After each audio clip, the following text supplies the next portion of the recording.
Assalamualaikum warahmatullahi wabarakatuh. Bismillahirrahmanirrahim. Innal hamdalillah nahmaduhu wa nasta'inuhu wa nastaghfiruh wa na'udzu billahi min shururi anfusina wa min sayyiati a'malina. Man yahdihillahu fala mudilla lahu wa man yudlil fala hadiya lahu.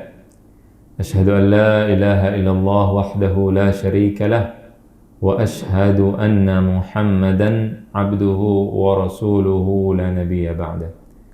Rabbi zidni ilma warzuqni fahma. Rabbi shrah li sadri wa yassir li amri wahlul 'uqdatan min lisani yafqahu qawli. Allahumma arinal haqqa haqqan warzuqna ittiba'ah wa arinal batila batilan warzuqna ijtinabah. Alhamdulillah, kita telah membahas berbagai macam hal dalam masalah bid'ah. Dan pertemuan kali ini insyaallah adalah pertemuan terakhir tentang pembahasan bid'ah. Kita selesai malam ini, tidak ada yang tersisa dalam pembahasan bid'ah. Kecuali beberapa hal yang memang ditinggalkan tidak kita bahas. Karena kalau nanti kita bahas bid'ah terus nanti nggak selesai-selesai. Maka kita selesaikan. Intinya dari yang kemarin telah dipelajari, kita tidak boleh dengan mudah menghukumi sesuatu itu bid'ah kalau tidak ada ilmunya. Ya, jadi para ulama terdahulu mereka belajar mempelajari sesuatu yang baru itu dengan baik, kemudian baru diberikan hukum. Tidak alergi dengan sesuatu yang baru. Karena kita hidup ini akan terus-menerus bertambah hal-hal yang baru dalam kehidupan kita. Ya, kalau zaman dahulu air yang najis tidak bisa disuling, tidak bisa dijadikan suci lagi karena sudah najis. Kalau kena najis maka dibuang. Zaman sekarang bisa. Kemudian zaman dahulu atau zaman sekarang banyak hal-hal yang tidak ada pada zaman dahulu dan berkaitan dengan masalah-masalah agama. Nah, para ulama dalam bersikap adalah mereka tidak menolak atau tidak menerima sesuatu kecuali dengan dalil yang dipelajari dengan benar dan itu didudukkan tempatnya dengan benar. Ada satu hal yang penting yang harus kita ketahui, bahwa kalau sesuatu berasal dari orang kafir, apakah itu termasuk bid'ah atau bukan?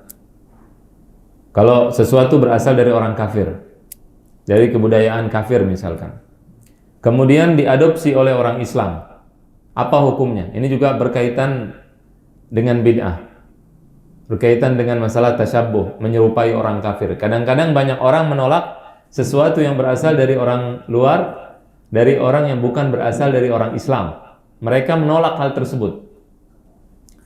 Nah, pertanyaannya, apakah hal-hal yang berasal bukan dari Islam, dari orang kafir, semuanya tertolak atau tidak tertolak?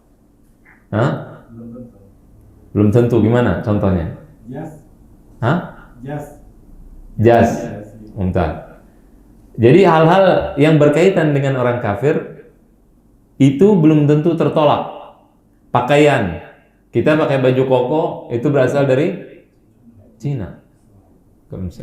Nah ini Cina, pakaian Cina, tapi diterima, itu kebudayaan, tidak ada masalah. Jelas? Ada hal-hal yang lain yang berkaitan dengan bid'ah, misalnya peringatan Hari Ibu misalnya nih. Jelas? Peringatan Hari Ibu, hukumnya apa? Peringatan Hari Ibu. Nah, kita kalau mau melihat sesuatu, dilihat apakah bertentangan dengan agama atau tidak. Dilihat. Ketika di peringatan Hari Ibu tersebut misalkan tidak ada hal-hal yang melanggar syariat. Kemarin kita sudah jelaskan ada batasan hal baru yang bisa diterima dan tidak diterima adalah apa? Menyelisihi syariat atau tidak. Kalau menyelisihi syariat, maka tidak bisa diterima.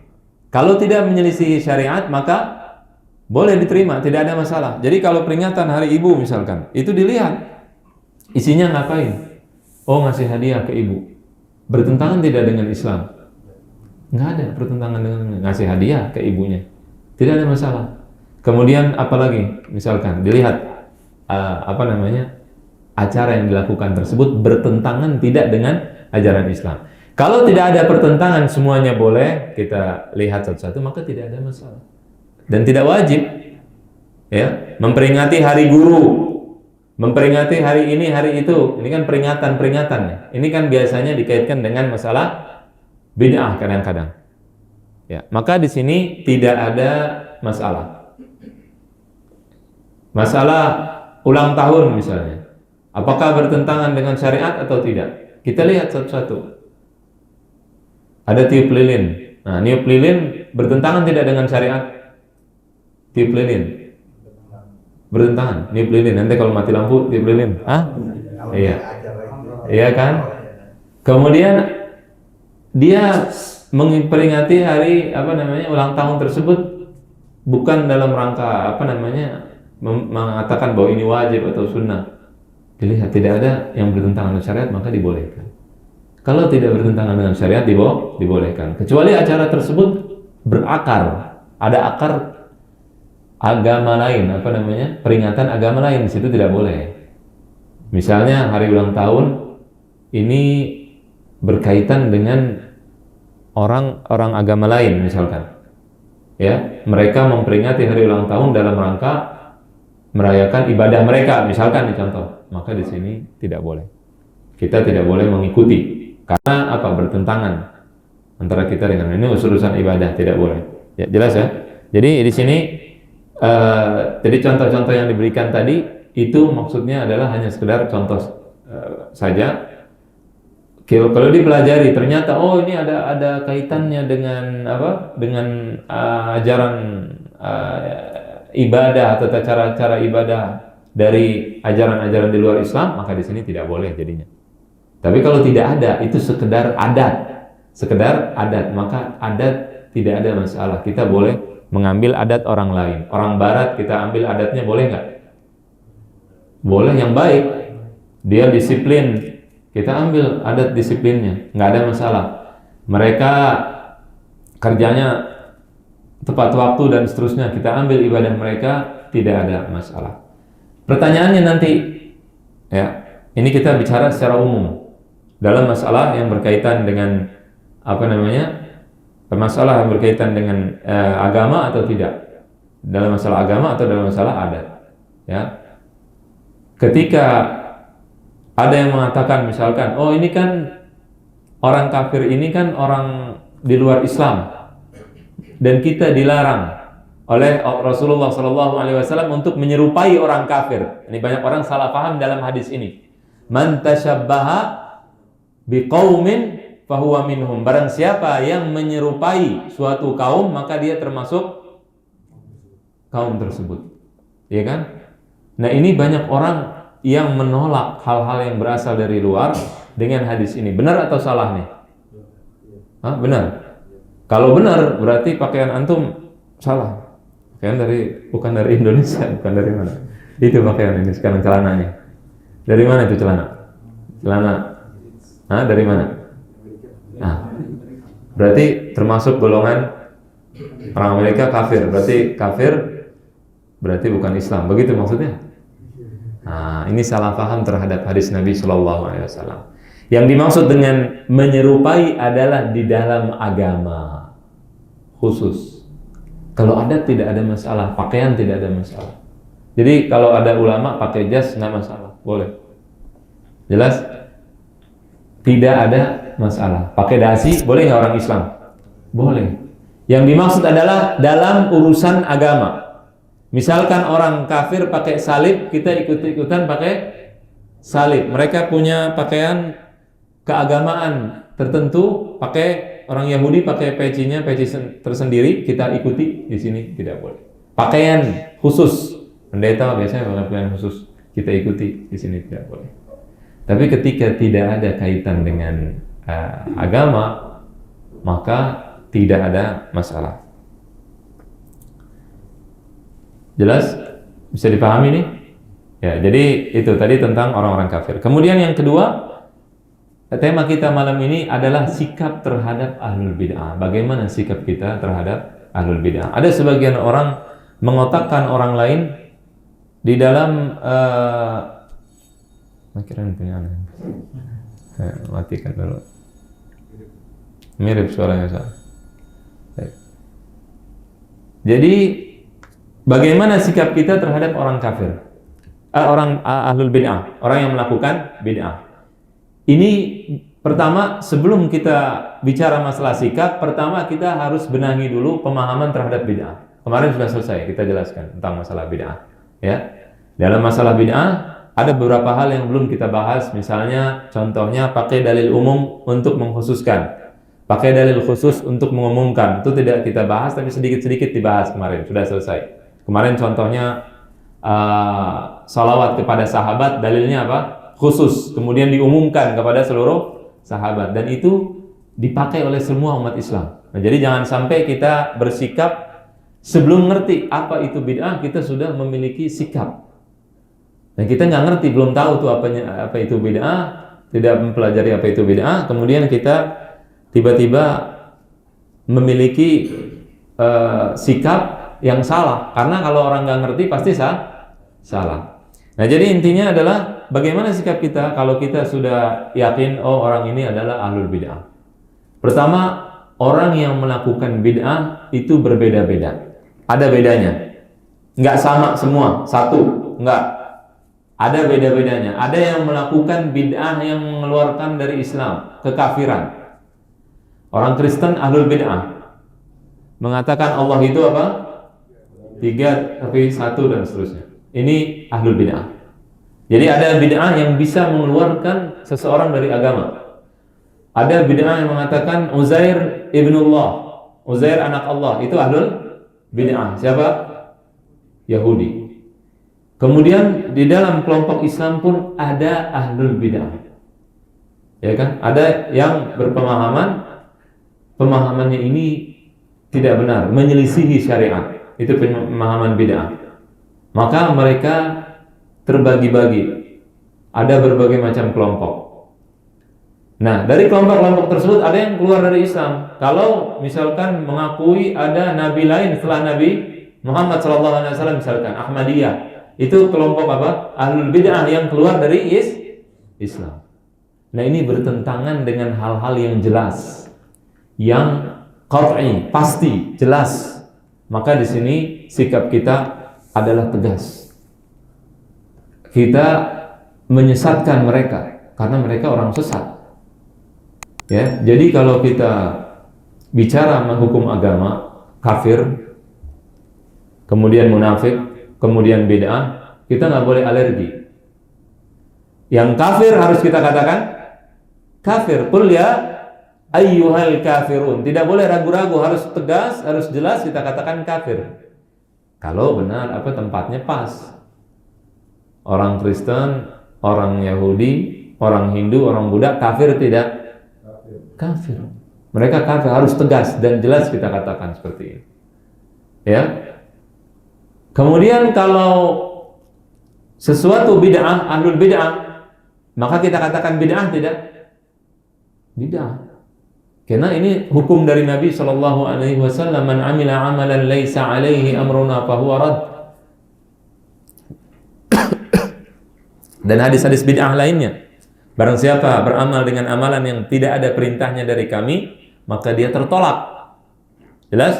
Ini bid'ah. Bid'ah dilarang oleh syariat, dan kalau dilarang oleh syariat kita tidak boleh alergi. Karena banyak orang sekarang karena banyak sesuatu dibid'ahkan dengan mudah, akhirnya dengar kata-kata bid'ah dia alergi, dikit-dikit bid'ah, semuanya bid'ah. Nah, ini salah, tidak boleh kita ikuti, ya. Kita tidak boleh alergi dengan kata-kata bid'ah karena memang ada ahlul bid'ah yang harus kita jauhi. Kemudian ada lagi bid'ah yang tidak bertentangan dengan sesuatu, atau bid'ah yang mengafirkan, kafir.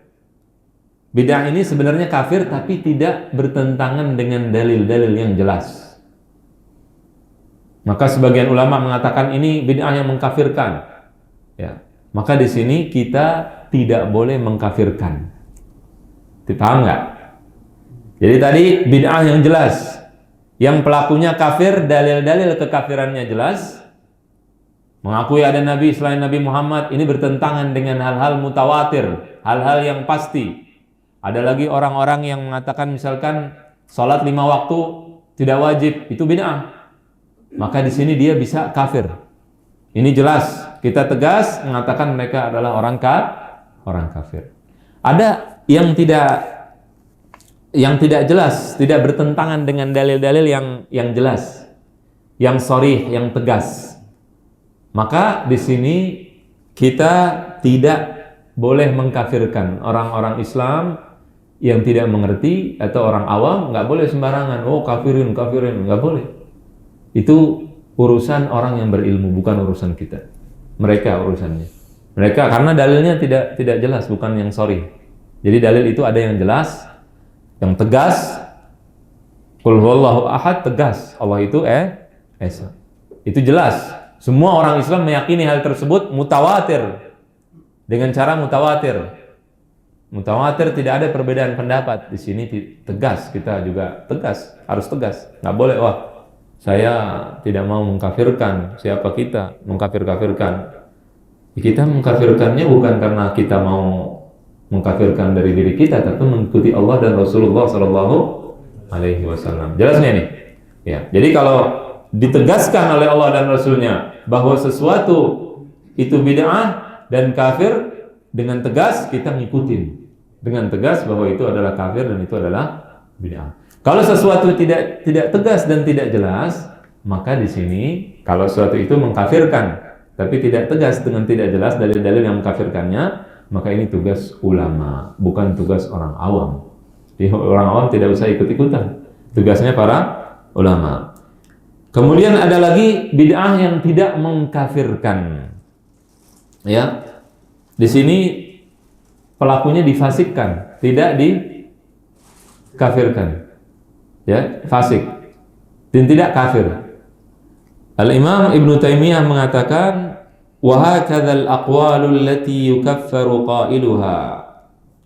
Ada perkataan-perkataan yang dikafirkan orang yang mengatakannya. قَدْ يَكُونُ الرَّجُلُ لَمْ تَبْلُغْهُ النُّصُوصُ الْمُوجِبَةُ لِمَعْرِفَةِ الْحَقِّ. Kadang-kadang ada orang yang mengatakan perkataan kafir tapi dia belum sampai kepadanya dalil-dalil, nas. Dan dia tidak tahu kebenaran atau kebaikan tersebut. Waqad takunu 'indahu wa lam tathbut. Kadang-kadang ada dalil-dalilnya dia tahu, tapi menurut dia tidak sahih. Dalilnya tidak benar menurut dia. Aw lam yatamakkan min fahmiha, atau dia enggak paham dalil tersebut. Waqad yakunu 'aradat lahu syubhatun ya'dzurullahu biha. Dan kadang-kadang ada syubhat. Subhat yang menyebabkan dia tidak bisa memahami dalil-dalil tersebut. Faman kana minal mu'minina mujtahidan fi talabil haqq, barang siapa kalau orang yang mengatakan perkataan yang kafir tadi. Ini kata siapa nih? Syekhul Islam mengatakan perkataan kafir, dan dia termasuk orang yang beriman dan dia berusaha untuk mencari kebenaran. Awa akhta, kemudian dia salah, fa innallaha yaghfiru lahu khata'ahu. Allah akan mengampuni kesalahannya. Akan Allah ampuni kesalahannya. Kainan makan, apapun kesalahan tersebut. Kesalahan apapun. Sawa'un kana fil masailin nadhariyah awil amaliyah. Baik persoalan-persoalan yang dia salah itu persoalan yang bersifatnya teori atau bersifat amaliyah. Hadzal ladzi alaihi ashabun nabiy sallallahu alaihi wasallam wa jamaahiru a'immatil Islam. Maka ini adalah pendapat para sahabat Nabi dan juga mayoritas bukan mayoritas doang, mayoritas jamak dari para imam-imam umat Islam. Jelas tidak? Jadi di sini kata Imam Ibnu Taimiyah, kalau ada orang salah, kadang-kadang salahnya itu bisa dikatakan mengkafirkan dan sebagainya, tapi bukan yang bagian pertama tadi. Pertama tadi tegas. Ini yang kedua, dia sudah berusaha mencari, kemudian dia salah. Maka di sini pelakunya atau orang yang mengatakan perkataan tersebut dimaafkan oleh Allah Subhanahu wa taala. Tugas kita bukan menghukumi orangnya. Jelas? Kalau kita tidak seperti ini, maka nanti kita akan kontradiksi. Kita akan kontradiksi. Dalam suatu hadis ada orang yang mengatakan, orang yang banyak berdosa, dia mengatakan kalau saya mati, bakar apa? Mayat saya. Kemudian mayat saya ini nanti sudah jadi abu, lempar, sebar kemana-mana. Supaya apa? Supaya Allah itu tidak bisa menghidupkan saya lagi. Karena kalau nanti Allah bisa hidupkan saya, bahaya. Saya tidak akan selamat di akhirat. Kenapa? Karena dosa saya luar biasa besar. Dia takut kepada Allah. Perkataan bahwa Allah tidak mampu membangkitkannya itu kafir tidak? Kafir. Ini orang awam, pendosa, pelaku kejahatan, tapi takut sama Allah. Kemudian Allah ampuni. Diampuni. Padahal mengatakan perkataan yang kafir karena kebodohannya. Lah kalau ulama besar atau seorang alim mengatakan sebuah perkataan, dia sudah berusaha mencari kebenaran, dia sudah berusaha memahami perkataan Allah dan Rasulnya dengan baik, tapi salah. Kemudian kita hukumi bahwa dia di neraka. Kullu bid'atin dhalalah wa kullu dhalalatin finnar. Kemudian dia neraka. Enakan jadi orang bodoh atau jadi orang alim? Orang bodoh dong. Ini orang alim diampuni dosanya. Masa orang bodoh diampuni dosanya, masa orang alim tidak diampuni dosanya? Tapi ini bukan berarti kita membolehkan kesalahan tersebut diikuti atau kita membolehkan dia untuk mengatakan apa saja. Tidak. Dia syaratnya sudah bersungguh-sungguh berusaha untuk mengatakan kebenaran atau mengetahui kebenaran. Jelas ini? Ya. Nah, jadi nanti akan kita pelajari tentang 72 golongan antara di sini. Al-Imam Ibnu bukan sekarang tapi nanti insyaallah. Kita insyaallah sebentar lagi akan selesai pelajaran kita dan akan masuk ke dalam kitab insyaallah. Pelajar kitab akidah. Tapi sebentar lagi 2, 3, 4, 5 pelajaran lagi insyaallah. Al-Imam Ibnu Taimiyah mengatakan wa man qala inna 72 firqatan kullu wahidin minhum yakfuru kufran yanqulu 'anil millah faqad khalafa al-kitaba was sunnata wa ijma' as-sahabah bal wa ijma' al-a'immati al-arba'ah wa ghayra al-arba'ah falaysa fihim man kaffara kulla wahidin min 72 firqatan wa innama yukaffiru ba'dhum ba'dha bi ba'dil maqalat. Ibnu Taimiyah mengatakan barang siapa yang mengkafirkan 72 golongan, 72 kelompok, kan 73, satu di surga, yang lain di neraka. Barang siapa yang mengatakan 72 kelompok tersebut kafir, kata Imam Ibnu Taimiyah, maka dia telah menyelisihi Alkitab, yaitu Al-Quran, was-sunnah, dan ijma' para sahabat Nabi radhiyallahu anhum, dan ijma' 4 ulama yang 4, Abu Hanifah, Malik, Asy-Syafi'i, Ahmad, kemudian juga dan yang selain, imam-imam selain yang 4, dan tidak ada di antara mereka yang mengkafirkan 72 kelompok begitu saja. Kafir semua, main kafir-kafirkan begitu saja, tidak ada. Jelas? Kata Ibnu Taimiyah. Kalau seseorang itu dikafirkan dengan perkataannya. Perkataannya apa? Ketika dia kafir, maka dikafirkan perkataan kafirnya saja. Jelas tidak? Di sini di sini kita harus tahu bahwasannya kalau ada ahlul bid'ah, orang ahlul bid'ah, ya, Orang ahlul bid'ah itu apa? Mengatakan atau melakukan sesuatu yang menyelisihi syariat. Seperti Khawarij, Mu'tazilah dan seterusnya, ya, kelompok-kelompok yang mungkin ahlul bid'ah. Di sini hukum kita, sikap kita terhadap mereka harus adil, harus jelas. Tidak boleh sembarangan karena beda kelompok kita bilang firqatun dhallah. Firqah yang sesat, baunya panjang banget. Hah? Boleh nggak? Sembarangan, tidak boleh. Para ulama ketika bersikap dengan ahlul bid'ah, mereka adil dan objektif. Kalau ahlul bid'ahnya tidak suka berdusta, maka dikatakan suka dusta tidak? Tidak. Diambil riwayatnya, diambil ilmunya. Makanya orang-orang yang mengatakan kita tidak mau berhubungan dengan ahlul bid'ah, tidak boleh dan seterusnya, mereka kontradiksi. Kitab-kitab yang dipelajari itu ada ahlul bid'ahnya. Di dalam Sahih Bukhari ada ahlul bid'ah. Riwayat ahlul bid'ah diriwayatkan dalam Sahih Bukhari. Al-Khawarij, kelompok Khawarij itu mengatakan kalau bohong, dusta, kafir. Orang Mu'tazilah kalau mengatakan bohong, dusta, kekal di neraka selama-lamanya. Itu perkataan mereka. Mereka orang beragama. Orang Khawarij ini beragama atau tidak? Mereka beragama. Mereka menyembah Allah, salah. Kita anggap salah, menyelisih syariat. Mu'tazilah salah, menyelisih syariat.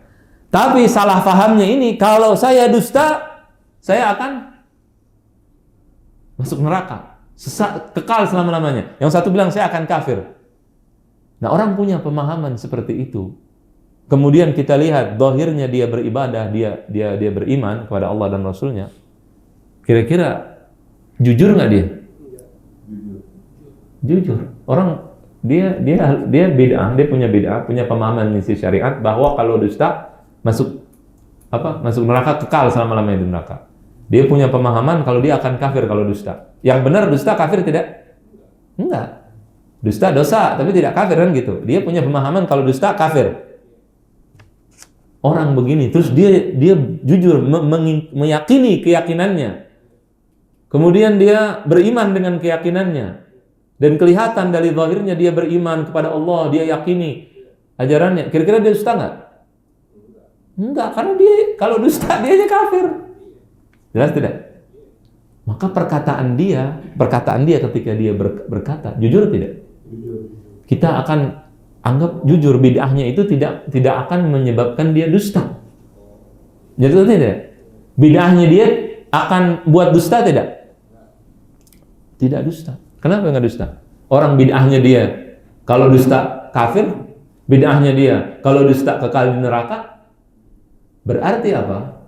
Berarti walaupun dia bid'ahnya di situ, tapi para ulama mengatakan ini bid'ahnya tidak bertentangan dengan riwayat Nabi, hadis Nabi. Kalau dia meriwayatkan hadis, kita bisa terima bid'ahnya ini malah jadi bagus dalam periwayatan hadis. Kalau dia ngeriwayatin kan kalau dusta dia akan kafir atau dia akan sesat di neraka. Berarti bid'ahnya tidak menyebabkan kita, mencegah kita untuk mengambil hadis yang dia riwayatkan. Fahim tuh? Jelas tidak? Paham ya? Nah, begitu. Nah, kemudian orang ahlul bid'ah yang mereka masih fasik, belum kafir, mereka itu punya hak-hak Islam. Tidak boleh kita ribut dengan mereka lebih dari 3 hari. Orang Islam ya, orang Islam itu tidak boleh kita bertengkar, tidak saling sapa selama 3 hari. Betul tidak? La yahillu lil muslimin an yahjura akhah fawqa 3 layalin yaltaqiyani fayu'ridu hadha wa yu'ridu hadha wa khairuhuma alladhi yabda'u sahibahu bis salam. Tidak halal bagi seorang muslim, tidak boleh dia yahjur. Apa artinya? Apa ya? Menghajar, bahasa Arab juga. Meninggalkan saudaranya sama muslim di atas 3 hari.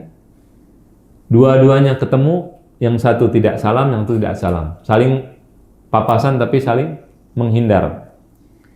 Wa khairuhuma, yang terbaik adalah yang memulai memberi salam. Rawahu al-Bukhari. Hadis sahih riwayat Imam Bukhari. Ini hak seorang muslim. Jadi kalau dia ahli bid'ah gimana? Dia muslim tapi bid'ah. Haknya dia 3 hari doang. Jelas tidak? Kalau kita mau berantem sama dia 3 hari deh. Setelah 3 hari kita harus terus berhubungan dengan muslim tersebut. Nah, ini udah 3 hari gimana? Nah, di sini para ulama mengatakan bahwa hukum terhadap ahlul bid'ah, orang yang melakukan bid'ah ini adalah sesuai dengan maslahat, kemaslahatan, bukan sesuai hawa nafsu. Sesuai maslahat. Kalau ada maslahatnya, maka kita, artinya maslahat kalau dia bisa berubah dari bid'ahnya tersebut. Ya, misalnya Imam Ahmad. Imam Ahmad dulu tidak mengajak bicara anaknya. Imam Ahmad tidak mengajak bicara teman-temannya, yang mereka para ulama besar, Yahya ibnu Ma'in, Ali ibn al-Madini dan seterusnya, para ulama-ulama besar yang riwayatnya di Sahih Bukhari ratusan. Ali ibn al-Madini riwayatnya di dalam Sahih Bukhari ada 300-an lebih. Gurunya Imam Bukhari dan seterusnya. Itu Imam Ahmad bukan karena dunia. Dia ketika bertengkar dengan teman-temannya itu karena masalah agama. Quran dibilang makhluk, para teman-temannya yang sesama ulama tadi mengambil rukhsah, keringanan. Dia takut dengan penguasa pada saat itu, kemudian mereka melunak. Imam Ahmad marah.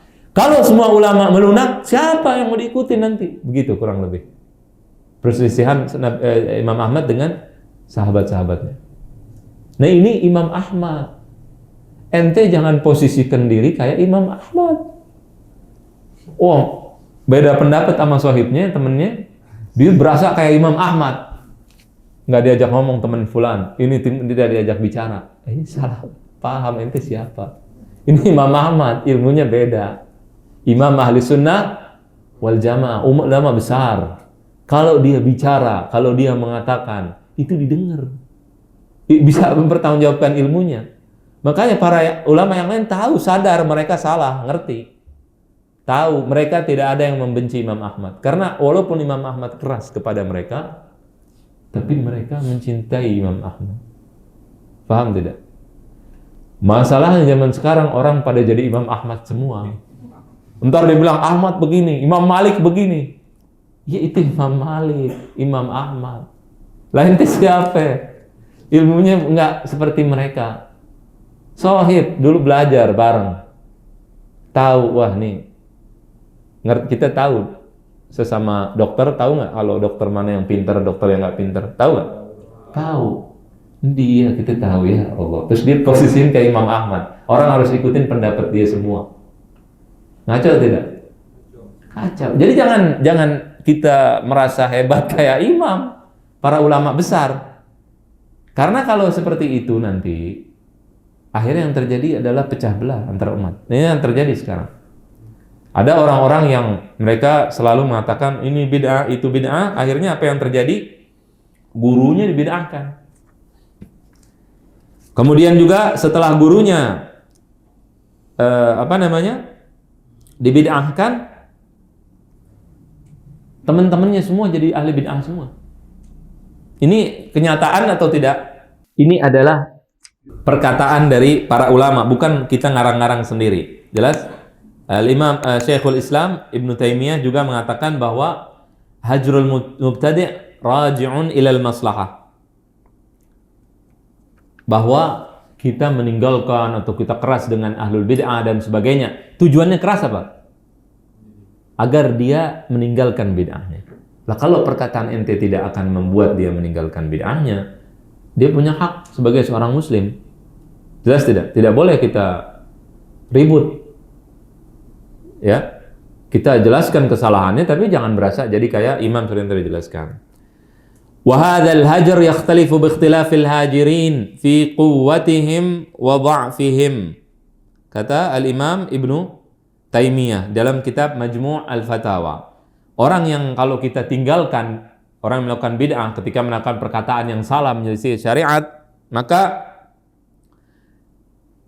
perlakuan tersebut berbeda sesuai orangnya, sesuai kasusnya.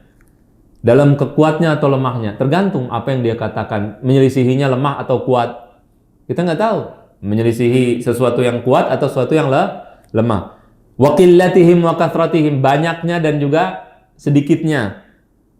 Fa innal maqsuda bihi zajrul mahjuri wa ta'dibuhu. Maka maksud daripada kita meninggalkan ahli bid'ah adalah kita melarang, mencegah mereka supaya tidak melakukan bid'ah tersebut. Ya. Fa in kanatil maslahah fi dzalika rajihah bihaitsu yufdhi hajruhu ila dha'fi asy-syarri wa khifyatihi kana masyru'a. Wa in kana la wa in kana al-mahjur wala ghairuhu la yartadi'u bidzalik bal yazidu asy-syarr wal hajiru dha'if bihaitsu yakunu mafsadatu dzalika rajihatan ala maslahatih lam yushra' al-hajar. Di sini Imam Ibnu Taimiyah secara ringkas terjemahan maknanya artinya mengatakan tergantung orangnya, tergantung keadaan, tergantung situasi dan kondisi. Kalau seandainya kita tinggalkan, mereka akan meninggalkan kesalahannya yang menyelisih syariat tersebut, maka kita lakukan itu. Kalau tidak, maka jangan. Jangan bikin kampung jadi ribut, akhirnya ente yang dibakar nanti rumahnya. Ya kan? Ada bid'ah nih kita lihat, oh ente menganggap bahwa ini bid'ah. Misalnya apa? Contohnya Bang Musa. Ya kan? Misalnya ada beduk di masjid. Ada sebagian orang misalkan, ini contoh nih misalnya. Oh ini beduk menganggap itu bid'ah. Dia dirobek, dihancurkan. Misal. Akhirnya rame. Nah ini tidak sesuai dengan pemahaman yang benar. Ya, kita tidak boleh sembarangan juga. Itu kalau seandainya memang benar-benar bid'ah, tidak ada perbedaan pendapat. Jelas? Nah, jadi ada perkataan-perkataan para ulama yang tegas dalam masalah bid'ah, keras di dalam masalah bid'ah, betul. Perkataan Imam Malik dan Imam Ahmad, dua imam yang sangat keras terhadap bid'ah. Tapi, ada tapinya. Perkataan-perkataan keras tersebut ditafsirkan oleh para ulama sesudahnya. Dalam mazhab Malik, dalam mazhab Ahmad dijelaskan. Dan juga sesuai dengan kaidah tadi, maslahatnya. Itu Imam Malik. Jelas. Perkataannya itu ketika Imam Malik mengatakan tidak sholat, jangan sholat di belakangnya, jangan kirim salam kepada mereka dan sebagainya. Ini bukan berarti Imam Malik ini mengkafirkan mereka. Tapi karena ada maslahat yang baik, ya. Di sini Al-Imam Ibnu Abdul Bar ketika menjelaskan tentang perkataan Imam Malik jangan sholat di belakang ahlul bid'ah, maka Imam Ibnu Abdul Bar mengatakan karena kenapa? Fa innal imamah yutakhayyaru laha ahlul kamal min ahli tilawah wal fiqhi hadza fil imamir ratib. Ini kata Imam Ibnu Abdul Bar, pengikutnya Imam Malik, mazhabnya Malik. Beliau mengatakan maksud Imam Malik adalah karena orang yang sholat menjadi imam ratib nih. Jadi tidak sholat di belakangnya kalau dia imam ratib. Imam ratib apa artinya? Imam sholat fardu. Tidak sholat di belakangnya kita. Kenapa? Karena yang dipilih adalah orang yang terbaik, yang paling sempurna. Nah, kalau ada orang memang perkataannya menyelisih syariat, maka cari yang lain, gitu katanya. Bukan berarti juga dia kafir. Ya, ini tidak bicara orang kafir, ini yang bicara yang fasik. Kemudian juga para ulama. Tidak ada ulama yang selamat dari kesalahan. Kalau ente gali korek kesalahannya, ada semuanya. Termasuk para ulama yang ada di dalam kitab-kitab sahih. Ulama salaf. Ada namanya Qatadah ibn Amr as-Sadusi. Imam, udah kalau baca tarjamah, apa artinya tarjamah? Biografi, cerita dia, biodatanya, CV-nya, itu luar biasa. Imam ahli sunnah, terus pujian yang luar biasa. terakhirnya. Tapi dia ada bid'ahnya dikit. Masalah akidah, bukan masalah fikih-fikihan, akidah dalam masalah qadar. Imam Qatadah ini diakui oleh semua kelompok. Yang anti bid'ah juga, mungkin dia nggak tahu, Allah a'lam ya. Juga pakai riwayatnya, karena riwayat di dalam sahih. Dari Imam Qatadah ada. Tidak bisa selamat. Makanya Allah kasih kita kan doa. Rabbana la tu'akhirna in nasina aw akhtana. Jadi para ulama sudah berusaha dan mereka ketika mereka sudah berusaha, maka urusannya kepada Allah, bukan urusan kita. Jelas tidak? Waqad su'il, sini dalam kitab At-Tahdzib Ibnu Hajar, di sini dikatakan, kaifa rawaita an Dawud ibnu al-Husain wa Thawr ibnu Zaid wa ghairahum wa kanu yurmauna bil qadar faqala innahum kanu la'an yakhirru minas samai ila al-ardi ashala alaihim min an yakdhibu. Kenapa kok dalam kitab At-Tahdzib ya? Di sini dijelaskan bahwasannya kenapa ini perkataan Imam Malik atau pertanyaan ditanyakan kepada Imam Malik, bagaimana kamu meriwayatkan dari Dawud ibnu Husain, wa Thawr ibnu Zaid dan yang lain, dan mereka dituduh melakukan bid'ah al-qadar. Bid'ah qadar apa nanti akan kita pelajari insyaallah dalam pelajaran akidah. Faqala innahum kanu, ini jawabannya. Imam Malik mengatakan mereka ini kalau jatuh dari langit, disuruh jatuh dari langit, itu lebih mudah bagi mereka daripada mereka berdusta. Jelas tidak? Jadi ketika kita mau mengatakan sesuatu atau kita mau melakukan sesuatu atau kita mau menghukumi sesuatu, kita harus mempelajari sesuatu tersebut.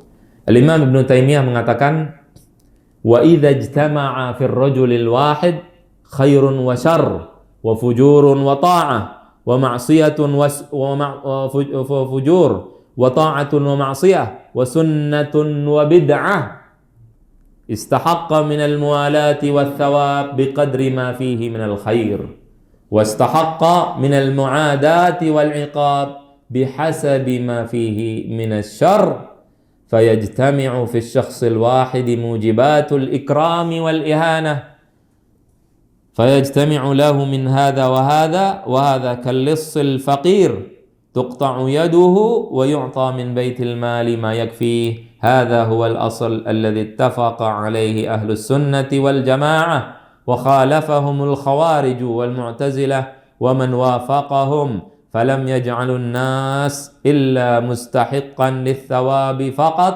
وإلا مستحقا للعقاب فقط. Majmu' al-Fatawa. Al-Imam Ibnu Taimiyah mengatakan berkumpul kadang-kadang dalam satu orang, dalam satu individu, kebaikan dan keburukan. Wa fujurun wa ta'ah, wa ta'atun wa ma'siyah, dan ketaatan serta maksiat. Kita semua melakukan maksiat tidak? Kita bercampur. Wa sunnatun wa bid'ah. Nah ini sekarang tema kita. Dan sunnah dan juga bid'ah. Maka kalau begitu, ini satu orang. Ya kan sekarang kita sikap terhadap ahlul bid'ah ini nyampur nih. Dia ada sunnahnya, ada bid'ahnya. Bagaimana sikap kita, kata Ibnu Taimiyah dalam Majmu' al-Fatawa? Beliau mengatakan dia berhak untuk kita bela dan juga berhak mendapatkan pahala sesuai dengan kebaikannya. Adil tidak? Adil. Wastahaqqa minal mu'adati wal iqab bihasabi ma fihi minasy syarr. Dan dia berhak untuk mendapatkan, kita selisihi, kemudian kita berikan hukuman sesuai kejahatannya atau kejelekannya. Maka dalam satu orang tersebut ada hal-hal yang mewajibkan untuk membuat dia mulia, dan dalam satu orang juga ada hal-hal yang membuat yang mewajibkan dia menjadi hina. Ketika dia melakukan bid'ahnya menjadi hina. Ketika dia melakukan ketaatan, kebaikan, maka dia menjadi mulia. Maka ini seperti maling yang miskin. Dia dipotong tangannya, tapi diberikan harta dari Baitul Mal.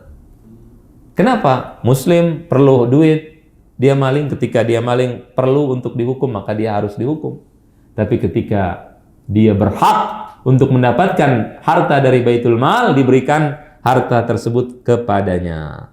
Kata Al-Imam Ibnu Taimiyah, ini merupakan kesepakatan Ahlus Sunnah wal Jamaah dan diselisihi oleh Khawarij, Al-Khawarij wal Mu'tazilah, dan juga orang-orang yang sesuai dengan pemahaman mereka.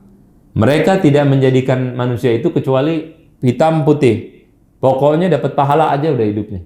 Atau dapat dosa aja hidupnya. Pokoknya salah aja. Jelas? Nah, ini tidak adil. Ini yang terjadi zaman sekarang. Orang foto sama orang moto. Foto sama ahlul bid'ah termasuk ahlul bid'ah. Maka dia wajib. Begini kejadian ini terjadi.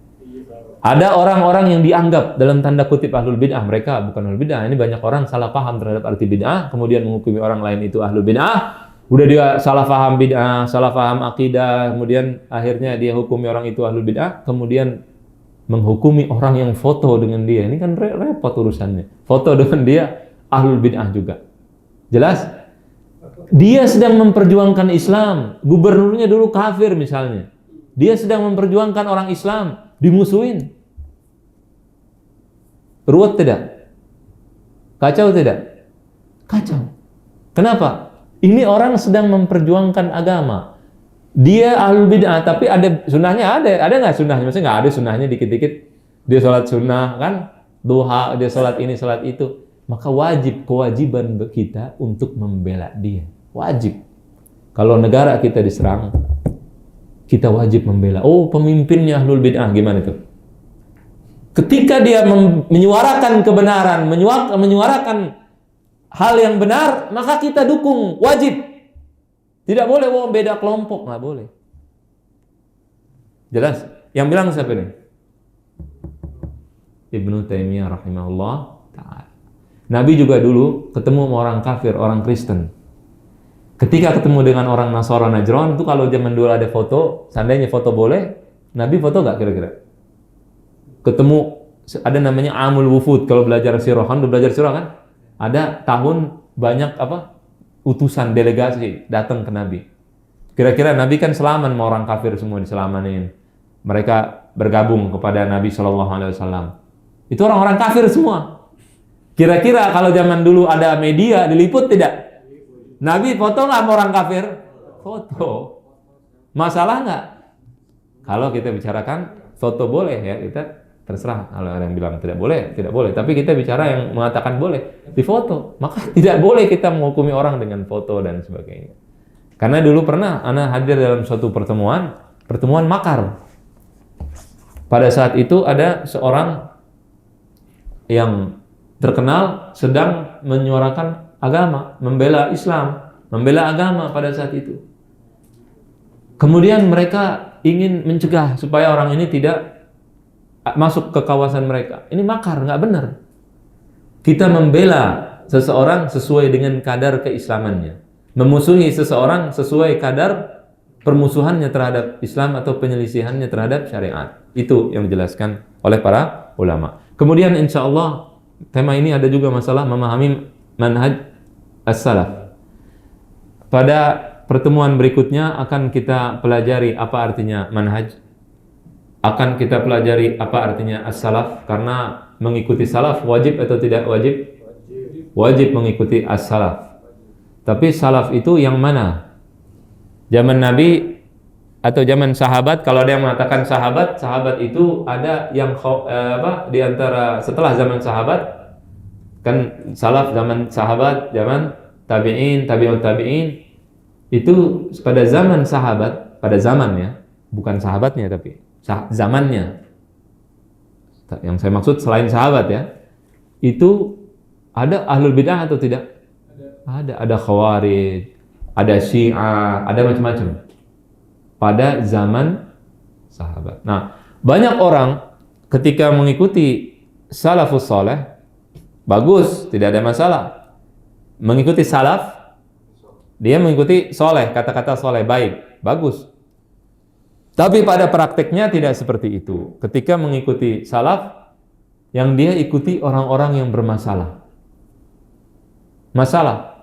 Bermasalah di masanya, di zamannya, bermusuhan dengan umat Islam pada zamannya, sehingga yang terjadi adalah dia mengikuti orang tersebut, sehingga zaman sekarang dia ikuti kesalahan-kesalahannya. Kemudian yang terjadi adalah keributan antar sesama umat Islam. Karena apa?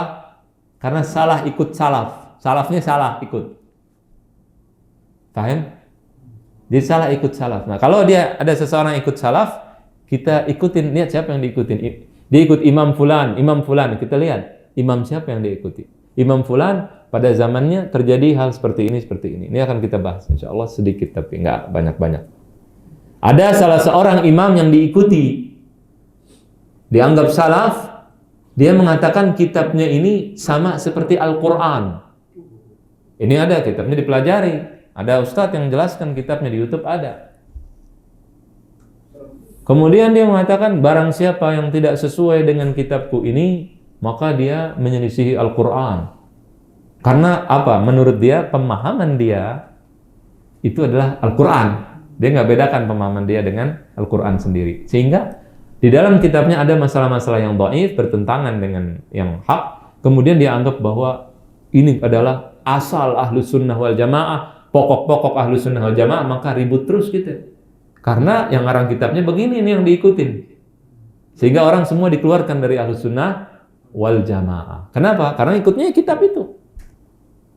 Pada zamannya ada ekstremis. Mereka adalah orang-orang ekstrim yang sampai mengorbankan seorang ulama namanya Imam At-Tabari. Imam Tabari dibunuh oleh mereka, termasuk Ahlus Sunnah. Mereka dianggap Ahlus Sunnah tapi ekstremis, menganggap bahwa dia paling Ahlus Sunnah sampai korbannya seorang imam besar. Al-Imam At-Tabari dikuburkan di rumahnya karena dianggap ahlul bid'ah dan seterusnya. Jadi ini salaf yang dikuntar, naik lagi ke atasnya, naik lagi ke atasnya, naik lagi ke atasnya. Ada seorang yang dikatakan oleh Abu Hanifah, orang itu membawa kejelekan. Nah, ini yang diikutin sekarang tanpa disadari. Mereka nggak ikutin salaf. Sebagian orang, kita tidak bicara kelompok tertentu. Ini ngomong umat Islam secara umum. Ada yang ikutin salaf, nah salah ikutnya. Dia nggak pelajari dulu nih siapa nih salaf ini, siapa nggak gitu. Insya Allah akan kita bahas sedikit. Kemudian apa artinya salaf juga? Ini penting diartikan. Karena kalau kita mengatakan ini manhaj salaf, perkataan salaf, boleh nggak diingkari? Nah, ini akan kita pelajari, boleh atau tidak diingkari. Diselisihi, kita nggak ikutin, boleh nggak? Misalnya salaf mengatakan hukumnya A, kemudian kita boleh tidak mengingkari. Hah? Pintar belajarnya, jangan main bala boleh. Udah jadi ulama ini, masya Allah. Kita akan mempelajari, nggak boleh sebenarnya. Ya, itu anu jawab. Tidak boleh. Nah, kalau ada orang mengingkari, bagaimana hukumnya? Tapi yang tidak boleh diingkari itu apa? Banyak orang salah paham. Dia menganggap ini perkataan salaf, padahal bukan perkataan salaf. Nah, kemudian apakah perkataan salaf itu bisa lewat pemahaman atau tidak? Bisa kita memahami ayat Quran dan hadis. Karena ada dulu, Anda pernah dengar sebuah ceramah. Ceramah itu mengatakan, ditanya begini, Ustaz, kalau ada hadis, ada imam, ada hadis bertentangan antara imam dengan hadis, ikutin mana? Ustaznya jawab apa? Jawab apa? Imam sama hadis bertentangan, ikutin hadis. Berarti kalau dia ikutin hadis, mengikuti pemahaman salaf atau tidak? Kan nggak ikutin pemahaman, kita bicara pemahaman, bukan ikutin hadisnya. Ini hadis kadang begini, tapi kan pemahaman berbeda. Kalau ente ikutin hadis langsung, artinya ente tidak berpemahaman salaf. Nah, ini orang ini tidak paham. Dia mengatakan kita ikuti salaf, tapi dia mengatakan kalau ada imam bertentangan dengan hadis, kita ikutin hadis. Katanya begitu. Nah, berarti kan namanya dia tidak mengikuti salaf. Nah, kalau dia mengatakan kita ikuti kaidah salaf, nah di sini beda lagi. Bukan perkataannya, kaidahnya. Ya, kalau kaidah berarti Anda juga tidak boleh menyalahkan orang ketika mengikuti kaidah salaf. Walaupun salaf tidak mengatakannya. Jelas tidak? Nah, ini penting untuk dipahami. Banyak orang ketika belajar fikih misalnya, dia belajar ini dalilnya, ini nggak ada dalilnya, ini dalilnya. Dia dalilnya doang, nggak ada pemahaman salafnya. Mana pemahamannya? Nggak ada, dikit. Makanya ngarang kitab fikih-fikih baru. Ada Fiqhul Wajiz, pesantren-pesantren baru, dia pelajarin itu fikih wajiz. Ya, apa? Muyassar. Dan seterusnya. Tapi dalil langsung. Fikihnya langsung dalil. Ya dalil pemahaman salafnya. Kemana? Pertanyaannya begitu. Kemana? Kan gitu. Itu akan kita jelaskan. Jadi manhaj salaf itu apa? Istimbat atau naqlun, harus diriwayatkan. Kan kita mau ceritain perkataan salaf, berarti harus riwayat. Kata fulan, hukumnya begini. Oh, berarti salaf nih. Kan begitu. Salaf itu kan ulama umat terdahulu. Nah, ini akan kita insyaallah pelajari. Juga 73 kelompok. Semua di neraka. Kecuali satu. Kan begitu ada. 71 di Yahudi di mana? Kelompok Yahudi di mana? 71 kelompok. Oh ya, orang Yahudi 71 kelompok. Orang Nasara terpecah menjadi 72, orang Islam 73 kelompok. Bagusan mana, Yahudi apa kita? Yahudi 71, kita 73. Terus Allah bilang, kuntum khaira ummatin ukhrijat linnas. Kalian sebaik-baik umat yang dikeluarkan. Nah, loh bagaimana itu? 73 lebih parah dari Yahudi dan Nasrani. Jelas? Jelas tidak? Allah bilang kuntum khaira ummatin, kalian sebaik-baik umat yang dikeluarkan. Berarti kita lebih baik dari Yahudi tidak? Nah, terus kita pecahnya lebih parah. Gimana tuh? Bersambung insyaallah pada pertemuan-pertemuan berikutnya akan kita pelajari. Insyaallah tidak lama, setelah itu baru kita akan pelajari kitab.